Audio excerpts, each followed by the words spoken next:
Hi, I'm Alan, and this is Alan's Firearms and Guns Plus More.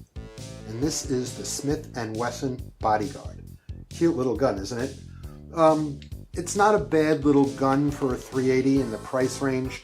I gotta tell you, there's stuff that's better though. It has a thumb safety, which is really small, very difficult to get to. It's got a slide release, which is not that bad. It's pretty easy to get to, and a simple throw switch takedown button. The sights on it are nice and high, but at the same time, some concealed carry people will say, but yeah, it could snag. I don't think they're high enough to snag. The only issue that I've come across with this gun from people is the one with the laser sucks. They had to replace it. They had to do a fix on it, and then they had to do a replacement of it using Crimson Trace because the original laser was that bad. And the Crimson Trace is a lot better, but very difficult to get that little button pushed in to turn it on. But you know me, I'm not a fan of lasers anyway. The biggest problem with this is the trigger pull. The trigger pull is probably the heaviest of all these small guns in this price range. And that, to me, is a deal breaker. The only way I carry these guns actually is when I get them in used or in a trade like this, because I could still make some money on it. I just make sure the person understands it's got a heavy trigger pull. And the upside to it is it's probably not going to go off by accident. The gun in this price range is there are so many good guns out there in the same price range that the trigger pull is much easier than this. Of course, it's not going to accidentally go off because the trigger pull is so heavy, but getting past it being a belly gun, getting past it, shooting it at 3 feet, trying to shoot it at 5 or 10 feet, very difficult to hit anything because of that long trigger pull. The hand shakes, and in a short little barrel like this, the error amplifies. So that's my word on the Smith & Wesson 380. If you're at the point where I don't need to hear anymore, like and subscribe now. If you want to see me field strip this gun, lube it, and put it back together again, then stick with me, because we're going to the workbench right now.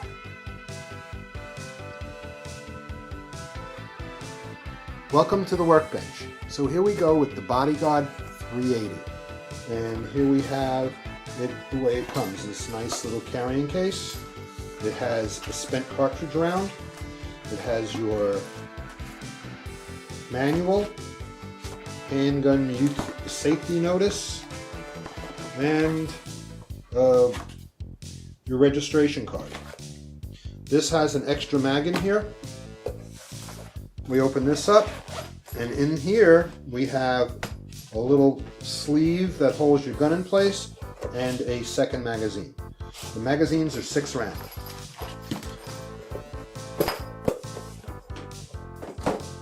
Okay, so let's talk about the features of this gun. It has a rear safety, it has a slide release, and it has a takedown lever, just like some of the big guns have. It is a double action model, so there is no striker in here. There is a hammer and a firing pin.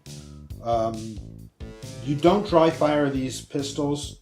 They have it, I've seen a number of them. They've come to me for fixes. The firing pin will break. So what is entailed in removing the to take the firing pin off is I have to take the rear sight off. It's a job that is not easy because they put this rear sight on with a lot of poundage. Don't dry fire your gun. Save yourself the expense of bringing it to a gunsmith. It's going to cost you.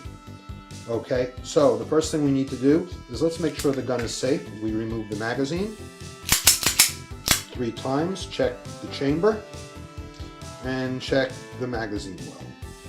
And it is empty. So the gun is safe. But before I show you how to take it down, let me just show you. It has a safety here. The safety is really tiny.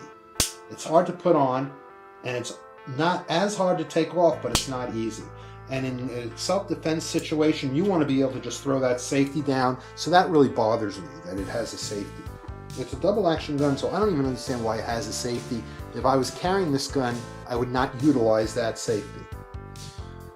So to take this gun apart, I am going to lock the slide back either with this, or I will drop the magazine. Here's your magazine release, by the way. I don't think I mentioned that. Now this little button, you pull it down and just keep going with it, and it will pop itself out. So there's a little rail here that it looks like you'd stop it there, but that's not the way it works.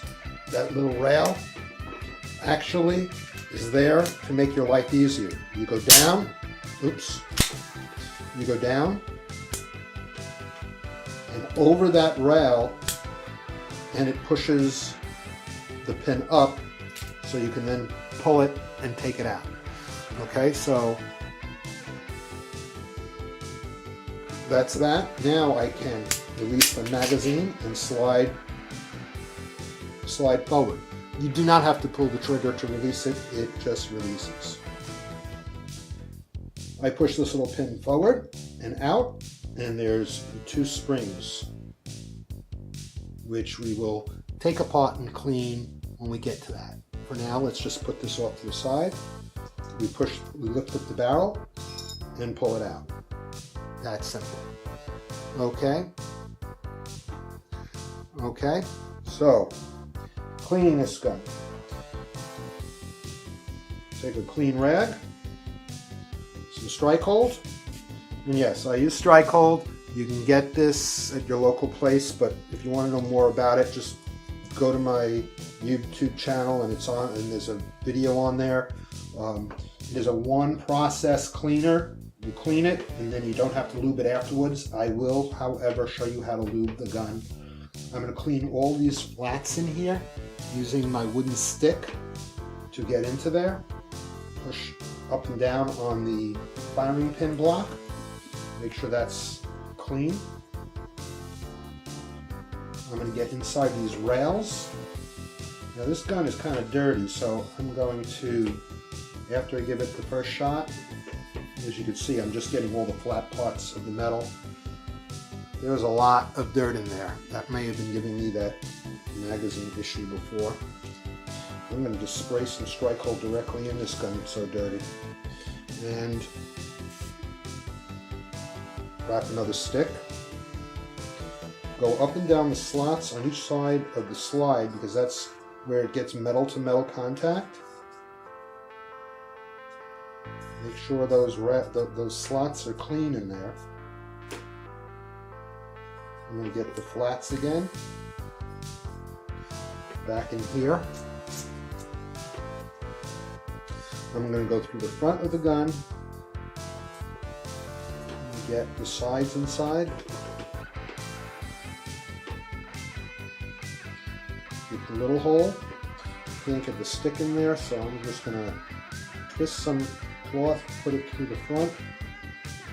Actually, I have to put it through the back because the hole is so small. It's smaller in the front than using the back. There we go. And I'm going to use a stick and just give it a couple little turns in there. I can't get that through all the way. I'm not going to bother fighting it. There, that's clean. And now I'm just going to take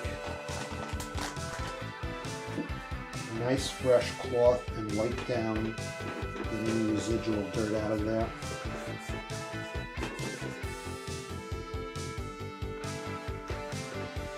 There's still a lot of dirt. I'm going to get a little finer pen going here with it. And I'm going to push very gently, because now this is a metal pin inside this cloth, and you don't want to mar the gun.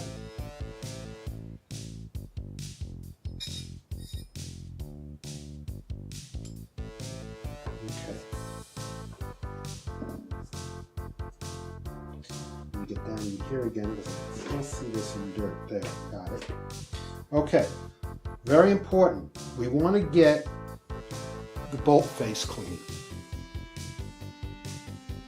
We want to get the bolt face clean. That's the bolt face, or the battery. And in the battery is this little hook right there. Okay, you want to get underneath that and get it clean. That's your extractor. If your extractor is dirty, you can have a round right up over it and end up with a failure. So I'm going to clean the bolt face really good.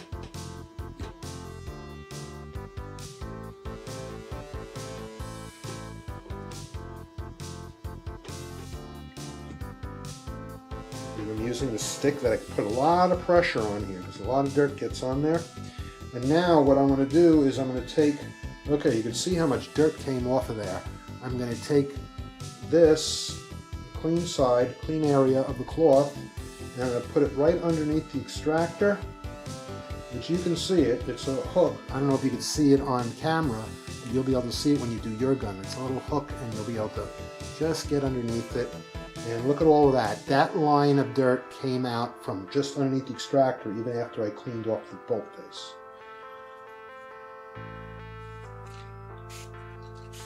Now, on the outside of the gun, what I recommend is gun wax. If you can't find any gun wax and you don't want to buy online, you can go to your auto parts store and pick up turtle wax, the soft stuff. Not the stuff in the can, but the stuff in the squirt bottle.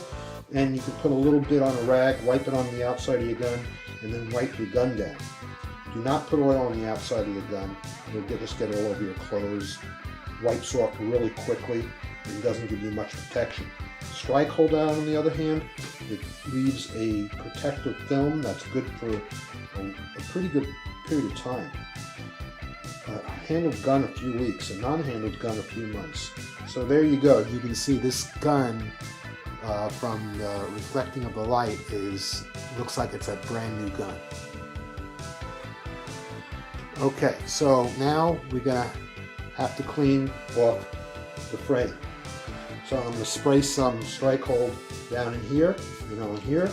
I'm going to take a clean stick and I'm going to go up and down the slide rails. It's pretty interesting. The one thing that it's pretty interesting though, that with all of the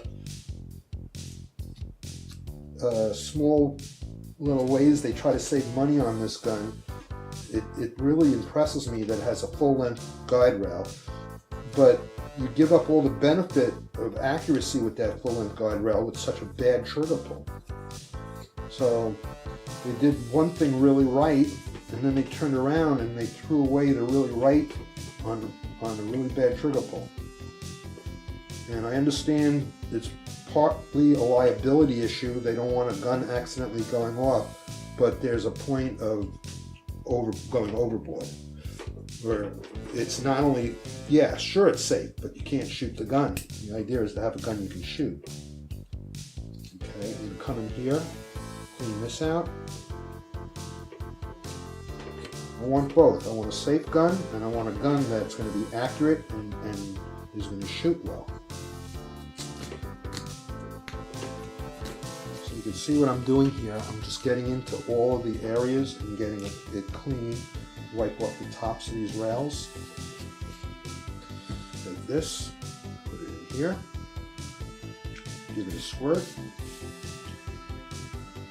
and I'm going to mop up and down the inside of my magazine well. I'm going to do it from both sides. So while you're doing that, I'll show you. This was a perfectly white rag when I put it in there. Now it's all full of dirt. Okay, wipe down the outside of the barrel.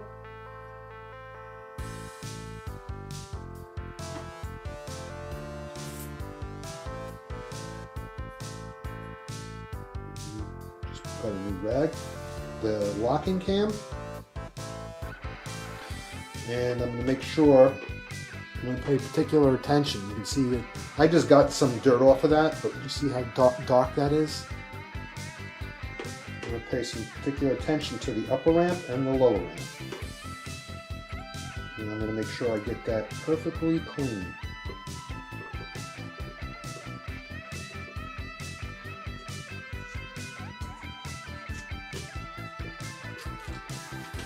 Making sure my chamber is perfectly clean. I don't want to jam because I have a dirty chamber. And now we're going to get the inside of the barrel.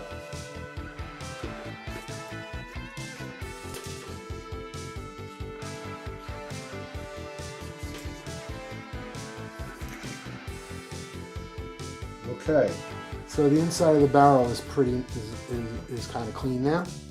It's not kinda, it is. Now I'm going to clean off this pin. And now the spring pin, the guide rod.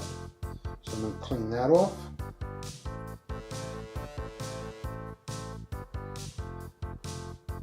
I'm going to clean these pins off. I'm going to clean these springs off.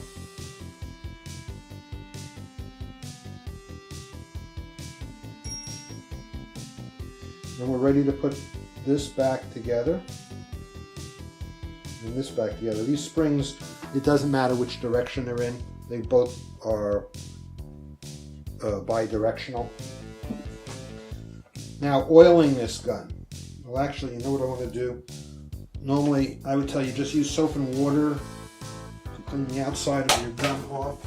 I usually just throw in dishwashing liquid to wipe down the outside of your gun, but I happen to have, but the strike hole does not hurt polymer. If you have regular gun cleaner, do not use it religiously on your polymers. It will eventually decay them.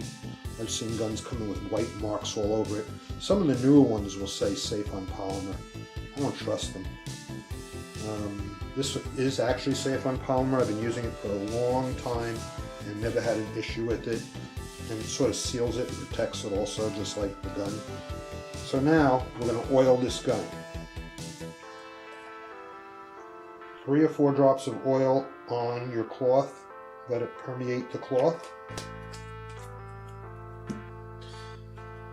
I'm going to take my stick and I'm going to run this right down the guide rails on the slide. Now, in this case, this stick seems to be a little too thick to get in there. So I made this tool for taking apart timbers not too long ago. So I'm going to put it on here. It's just made out of a paper clip, and that's going to get into that slot real nice because one side has got a rounded edge to it. And I'm just going to drag this up and down a couple of times on each side. Oop. I'm just going to go up and down a couple of times using the paper clip to push the oily rag into that slot. Up and down here a couple of times. Now I can take this off and do the rest with my stick here.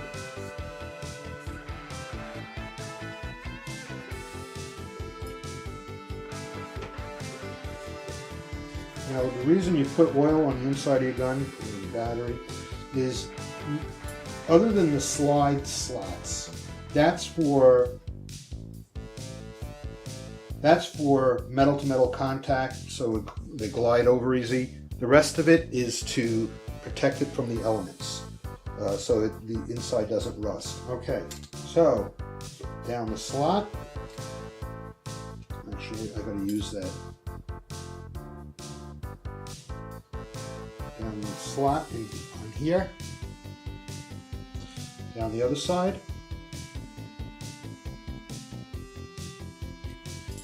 I'm going to wipe down the top of the rail and the inside of the rail. I'm going to put 1 drop of oil behind the hammer on the little nub in there that looks like a joint or okay, that's where that connection is, so I wanted to get a drop of oil in there. And that's it. You may want to put a drop of oil right down on here. Let it soak in and then pick up the residual.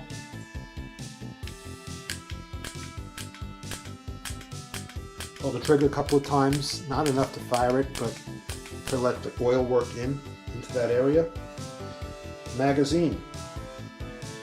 You didn't clean the magazine. You don't have to oil a magazine, but you do have to clean it. So let's get to that. Magazine on a cloth, wipe down the magazine. Wipe off the follower.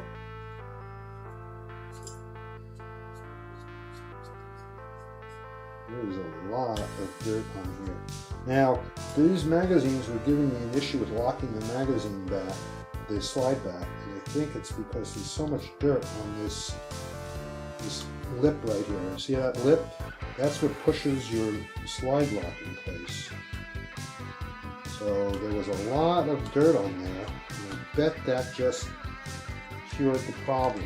I'm going to get down in here, and I'm going to get all this dirt off of here. I'm going to get underneath the feeder fingers, clean out underneath there, both sides. Oh wow.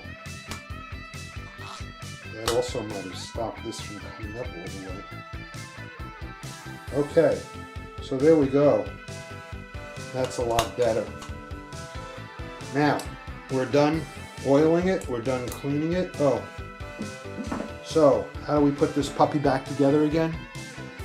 Well, that is simple. So, putting this back together again, we're going to take our slide, we're going to take our barrel, put the barrel in with the hooks facing up, and push it back.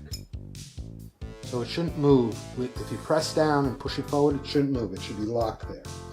I'm going to take my spring set. I'm going to put it the spring in the front hole.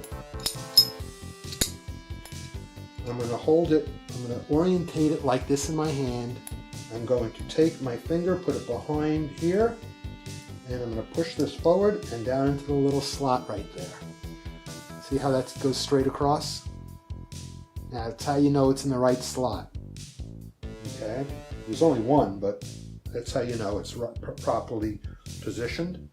I'm going to take my slide and match up the slots on the side on the back of the slide with the rails. I'm going to push it back and throw the slide lock in. Now I can put this back in same way. Push it down and turn it, and it should lock in. And it didn't because I didn't have the barrel in the right place. So you see what I did here? The barrel is not in the right place this time, so I have to take it apart again. I have to slide this on, matching up the slots. I'm going to move it back, but I'm going to tilt it. I'm going to tilt it like this so the barrel stays forward, so it's in the right position. Now that the barrel's in the right position, there we go.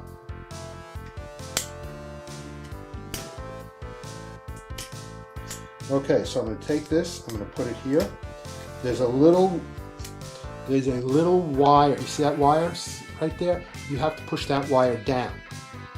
So you're going to take this, put it on there, push the wire down, and push this in. And then you can push it down, turn it, and it'll grab and flip right into place. Drop mat and slide release. Slide release works. Well, there you have it.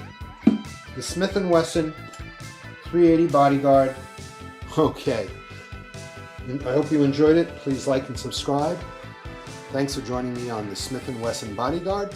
I hope you enjoyed the video. Please like and subscribe. And don't get upset at some of the things I said earlier. It's just the facts. And until next time.